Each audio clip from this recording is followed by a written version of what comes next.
Good day to our beloved professor and classmates. This is Sheila Marie here with you to discuss Module 3, Theoretical Foundations of Social Mobilization.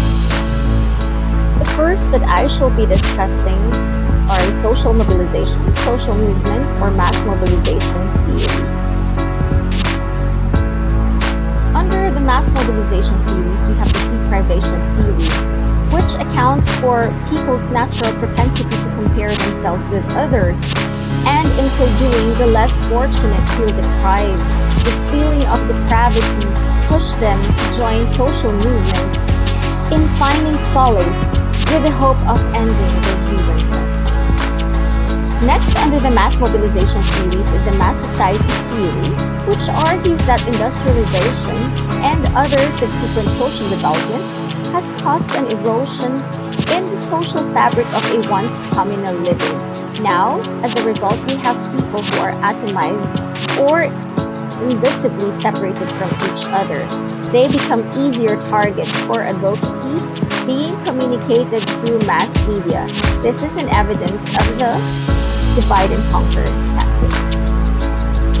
Another mass mobilization theory is the structure strain theory developed by American sociologist Robert K. Merton.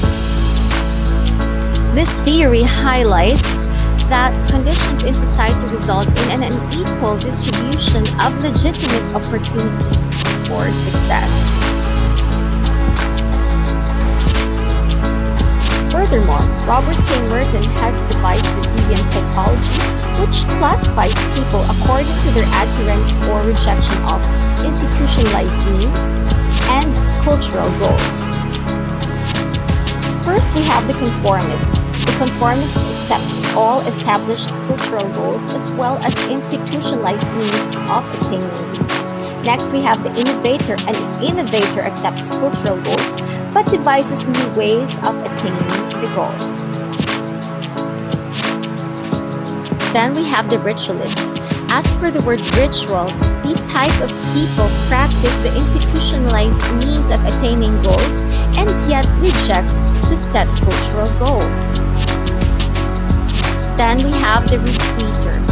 From the word retreat, these type of people step back from both cultural goals and institutionalized means of attaining goals.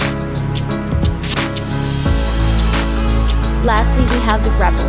A rebel is similar to a retreater, but is a notch higher as he or she attempts to change these social elements by replacing it with different goals and means.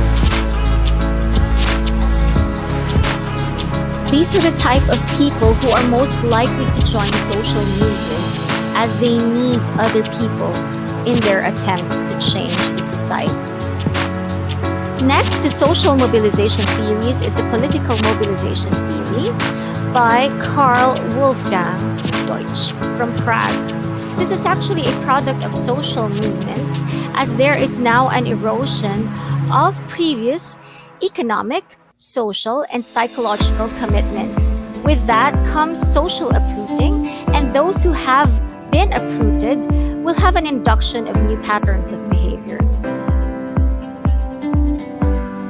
Next to the political mobilization theory is the beneficiary mobilization theory. For the efficient implementation of beneficiary mobilization, there are stages, the first of which is participatory needs assessment. As the name goes, the needs of those participating has to be assessed. Then we have the planning stage. Next, we have the training stage. Those who will be participating will be equipped with the knowledge and training that they need to have.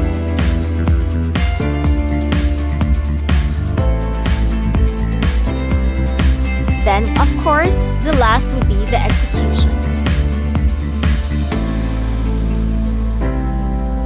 But that's not it.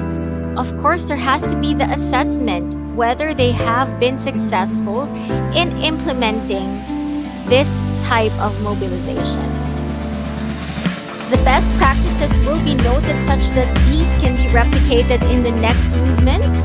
The worst practices will also be marked such that corrective measures can be taken for the succeeding programs.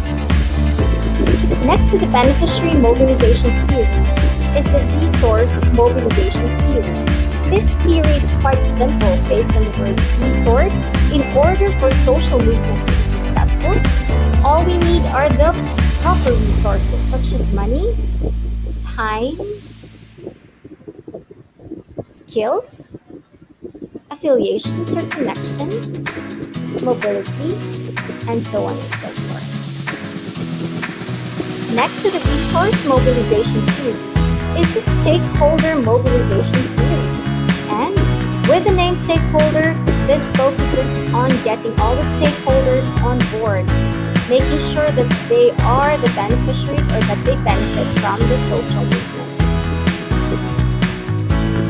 Last but not the least, we have the new social movements theory and mediated mobilization theory, which makes use of technology and media, especially the internet. But the World Wide Web does not only become a tool for furthering the goals of social movements, it becomes the locus or the place for social movements to happen.